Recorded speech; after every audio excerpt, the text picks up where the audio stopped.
Advance আমরা বলছি open account বলছি ডকুমেন্টারি কালেকশন এটা বলছি যেটা এই জায়গাটা নিয়ে আমাদের আসলে লেটার অফ ক্রেডিট সেটা যে নামেই থাকুক যাই থাকুক এটা হচ্ছে ইরিভোকেবল আন্ডারটেকিং। অনস আপনি আন্ডারটেকিং করছেন এটা রিভোক করতে পারবেন না। তো আমাদের ব্যাংকারদের রিস্কটাই এখানে। আমি একটা এলসি খুলে ফেলছি, পেমেন্ট দিব, কনফার্মেশন দিতে, ওই দেশের লোক গুডস ডেলিভারি করে চিরং কোর্টে চলে আসছে, আমাকে কাগজপত্র পাঠাইছে, এখন আমাকে পেমেন্ট দিতে হবে। আমার ধরেন একটা সেট অফ ডকুমেন্ট আমার কাছে পাঠাইলো, আমি আসলে পেমেন্টটা কিভাবে ঠিক করি যে না ডকুমেন্টগুলো অ্যাজ ইট ইজ আছে কিনা, আসলে শিপমেন্ট হয়েছে কিনা, এই জিনিসগুলো আমরা আসলে কিভাবে চেক করি।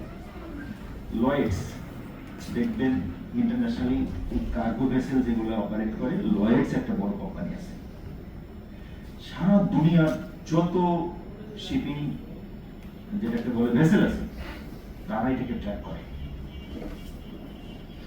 আমার কাছে যে ডকুমেন্ট যখন পাঠায় এটার মধ্যে যেটা থাকে একটা প্যাকিং লিস্ট থাকে এবং কান্ট্রি অফ অরিজিন মানে যে যে ডকুমেন্ট আমরা এলসিতে বলে দিই যেগুলো আমাদের ল অফ দ্য ল্যান্ডে লাগে ওই অনুযায়ী ডকুমেন্ট সেট উনি পাঠান, ইন্স্যুরেন্সের কপি পাঠায়, বিল অফ লেডিং পাঠায়। বিল অফ লেডিং হলো কেমন? বিল অফ লেডিং হচ্ছে এই গুডসটা যে দুবাইয়ের পোর্ট থেকে শিপমেন্ট হয়েছে তার প্রমাণ। ঠিক আছে, দুবাইয়ের পোর্ট থেকে শিপমেন্ট হয়েছে তার প্রমাণ। অনেক সময় ডকুমেন্ট আমার কাছে আগে চলে আসে দিয়েছে, গুডস এখনো চিটাগংয়ে পৌঁছায় নাই, এখন গুডস কোথায় আছে আমি জানিও না। তাহলে আমরা কি করি? ওই যে লয়েডস বললাম, ওনাদের সাথে আমাদের এগ্রিমেন্ট আছে, বেশিরভাগ ব্যাংকগুলোর এগ্রিমেন্ট আছে, টাইম ব্যাংকের এগ্রিমেন্ট আছে। আমরা পার্টিকুলারলি ওই জাহাজ ট্র্যাক করতে পারি জাহাজটা আসলে কোথায় আছে। তো দেখা গেল কি যে এটা আসলে সিঙ্গাপুর দুবাই থেকে বাংলাদেশের বঙ্গোপসাগরে আছে, ওরা এটা ট্র্যাক করেছে, দুবাই থেকে গত 7 দিন আগে ছেড়ে গেছে, কোথায় গেছে? চিটাগং পোর্টের উদ্দেশ্যে গেছে। কোথায় আছে? এই জায়গাটা একদম হ্যাঁ পথে আছে। তো এই কাজটা যখন আমরা করি, আমরা কি করি? বিল অফ ট্রেডিং মানে গুডসটা জাহাজে উঠছে, এটা তার প্রমাণ। ইন্স্যুরেন্স ডকুমেন্ট মানে এইটার গুডসটা যদি ডুবে যায় তার কভারেজ আছে। দেন আমরা একটা চেক করি যে আসলে জাহাজটা কোথায় আছে। এই জিনিসগুলো যখন অ্যাসেটেড হয়, দেন আমরা ক্লায়েন্টকে বলি ভাই তোমার একটা এই ডকুমেন্ট আসছে, টাকা দাও, ডকুমেন্টস নিয়ে যাও।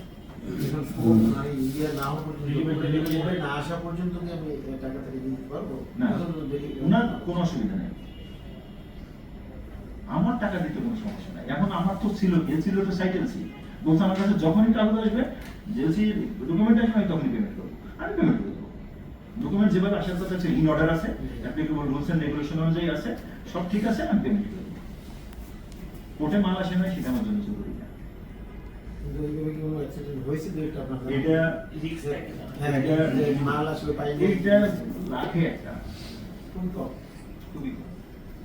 তো পেমেন্ট করে দিলাম, বায়ারকে ডকুমেন্টস দিয়ে দিলাম, বায়ার কাস্টমসে আসলো, কাস্টম আসার পরে কি করে? কাস্টম যেটা করে তারা এই গুডসটাকে স্ক্যানিং করে প্রথমে, তাদের এখানে বিশাল স্ক্যানার আছে, দেখে যে আসলে যে গুডস আসার কথা ছিল সেটা আসলো। তো অনেক সময় তারা সন্দেহ করে, খুলেও দেখে, স্ক্যানিং করার পরে তারা প্র্যাকটিক্যাল খুলে দেখে। যেমন লিকুইড যদি হয়, লিকুইড তো তারা খুলবে, কারণ লিকুইডের মধ্যে ধরেন কোকেন আসে, কি করবে? দেন এক্সক্লুসিভ আসে,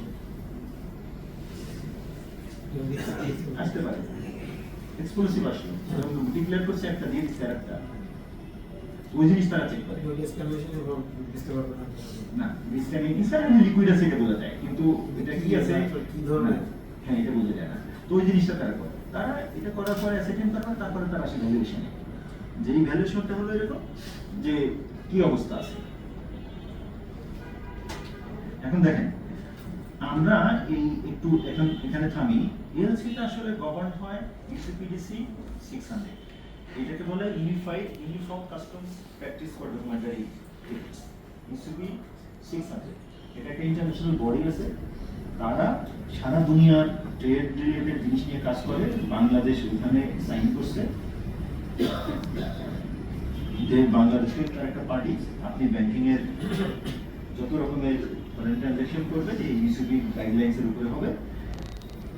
এটাকে ধরেন ফরেন ট্রেডের প্রাইভেট টাইপের জিনিস, যত রকমের ঝামেলা আছে এই ঝামেলাগুলোকে এর মধ্যে ইনকর্পোরেট করা হয়েছে। অনেক টার্ম আছে, যেমন বলে দিল যে এলসির expiry middle of the zone. Middle of the zone দিয়ে আপনি কি বুঝবেন? মিডল অফ দ্য জোন হচ্ছে জুনের 15 তারিখ, বলে দিল until middle of the zone, till middle of the zone, এরকম টিল আনটিল স্টিল যেটাই হোক ওই ডেট ইনক্লুসিভ থাকবে। যেমন টিল 15 তার মানে 5 মে 5 তারিখ ওটার সাথে ইনক্লুড, এবং এটা ইনক্লুসিভ, আর এটা বাদ হলে ওই 5 তারিখ বাদ যাবে। ব্যাপারটা এরকম, যেমন যে নামেই ক্রেডিট হোক, এলসিটা যে নামেই হোক, এটা ইরিপিটেবল। আন্ডার এনি সার্কামস্টেন্সেস আপনি এটাকে রিপিট করতে পারবেন। এখন দেখেন কোন একটা এলসি ওপেন হয়ে যাওয়ার পরে নানান রকমের ঘটনা ঘটতে পারে। এক্সপোর্টার বলতেছে ভাই 5000 কোয়ান্টিটি দিতে চাইছিলাম, 5000 কোয়ান্টিটি আমি দিতে পারবো না, 4000 কোয়ান্টিটি দিব। এখন কি হবে? অ্যামেন্ডমেন্ট হবে।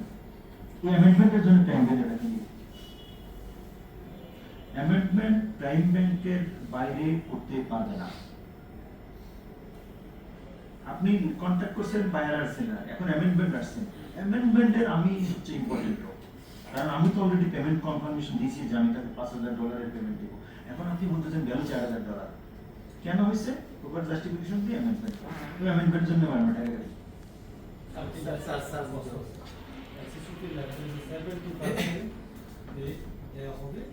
বন্দরের মাল আসার পরে 30% দেওয়া হবে, এবং চুক্তি হয়েছে অনেক কিছু হয়, অনেক হয়, অনেক অনেক হয়। যেমন ধরেন ক্যাপিটাল মেশিনারি টাইপের কোনো জিনিসপত্র, ইকুইপমেন্ট টাইপের জিনিসপত্র। তো কি হয়েছে, আমি ডকুমেন্ট রিলিজ করছি, রিলিজ করার পরে 70% পেমেন্ট দেবো, ব্যাপারটা বাকি 30% কখন দিব? এটা ইনস্টলেশন হবে, টেস্ট রান হবে, তারও 6 মাস পরে। এটাই কন্ট্রাক্ট। আমি বুঝাতে পারছি? ধরেন $100 রেখেছি, $70 গুডস আসছে দিয়ে দিলাম, বন্দরে আসছে দিয়ে দিলাম। বাকি $30 আমি দিব কখন? বাকি $30 আমি দিব ইঞ্জিনিয়ার চেক করবো যে সমস্ত। এখন অনেক সময় এখানে কি থাকে, এখানে একটা কিছু ভাগ থাকে, কিছু সময় অনেক সময় সেলার বায়ার দুজনেই বুঝে না বুঝে এটা করে ফেলায়। সে বলা হলো যে বাকি জিনিস, বাকি 30% আমি পেমেন্ট করব, এটা আমার ফ্যাক্টরিতে ইনস্টল হবে, এটা রান হবে, সাকসেসফুলি 6 মাস রান করবে, তারপরে দিব। এখন আমার ফ্যাক্টরি এটা চুক্তির কন্ডিশনে বলা এখন আমার দেখেন আমার ফ্যাক্টরিতে ফ্যাক্টরি শেপমেন্ট রেডি হয় নাই, গুডস চলে আছে, 70% দিয়েছি, বাকি 30% এর জন্য এক্সপোর্টার বলতেছে 3 বছর। কয় বছর? উনি তো ভুল করে এই টার্মে সাইন করে দিয়েছিল। কারণ বাংলাদেশে ধরেন এই যে ঝামেলা গেল গত 1-1.5 বছর, অনেক কিন্তু ব্যবসায়ীরা নতুন করে ব্যবসা বাণিজ্য করতে যায় না, ফেলে গেছে। তো এরকম অনেক ঘটনা থাকে। আবার অনেক বায়ার থাকে অনেক স্মার্ট, যে ভাই তোমার এখানে যাই হোক না হোক, আমাকে তুমি 6 মাসের মধ্যে টাকা দেবো। মেশিন চলুক না চলুক তুমি সেট করতে পারো না, ইটস অন ইউ। কারণ এই যে মেশিনের ইঞ্জিনিয়ারিং এর যত ঘটনা, এটার আবার সাপোর্ট সেলার দেয়, কারণ ওই ইঞ্জিনিয়ার আমাদের দেশে নাই। সেলার দিবে কার কষ্টে? বাইরে। এখন এখানে আর ঝামেলা হয়, ওই যে ইঞ্জিনিয়ারটা বিদেশ থেকে আসে, সেটা 6 মাস এখানে কাজ করবে, তার আবার বিরাট পারমিশন লাগবে, ওয়ার্ক পারমিট। বুঝতে পারছেন? ওয়ার্ক পারমিট লাগবে। এখন যদি এটা আপনাদের কাজের অংশের মধ্যে আসে না, ওটা আবার আমরা ঝামেলায় পড়ি। ওয়ার্ক পারমিট লাগবে, ওয়ার্ক পারমিট লাগবে। যে এখন ওয়ার্ক পারমিট সে $5000 বেতন পাবে প্রতি মাসে, তো প্রতি মাসে $5000 বেতন পাবে, সে ম্যাক্সিমাম 80% লিমিট করতে পারবে, বাকি 20% পারবে না। তো অনেক সময় দেখা গেল যে সে 100% লিমিট করার জন্য কান্দা করে, আমাদের উপরে সে চাপ দেয়। বাকি 20% কেন পারবে না? তার দেশে টাকা খরচ আছে না। কিন্তু সেলস এন্ড এলসিতে কন্ট্রাক্ট ছিল যে যে ইঞ্জিনিয়ার এখানে থাকবে তার থাকা খাওয়া সমস্ত খরচ কার? কোম্পানির। থাকা খাওয়া সমস্ত খরচ কোম্পানির, সে $5,000 করে পাবে। এই যে যখন এই বিটা থেকে ওয়ার্ক পারমিট আনতে যায়, তখন এই ঝামেলাটা লাগে। তো এরকম নানান রকমের ইস্যু আছে। আপনি যেটা বললেন 30% 70% এটা অহরহ ঘটে। এটা usually capital intensive, capital machinery বড় বড় আইটেমের জন্য হয়, যেগুলোর টেস্ট রান করার দরকার হয়। টেস্ট রান করা দরকার হয়। তাহলে এলসি গভর্ন হয় হলো 3টা জিনিসের উপরে বেস করে।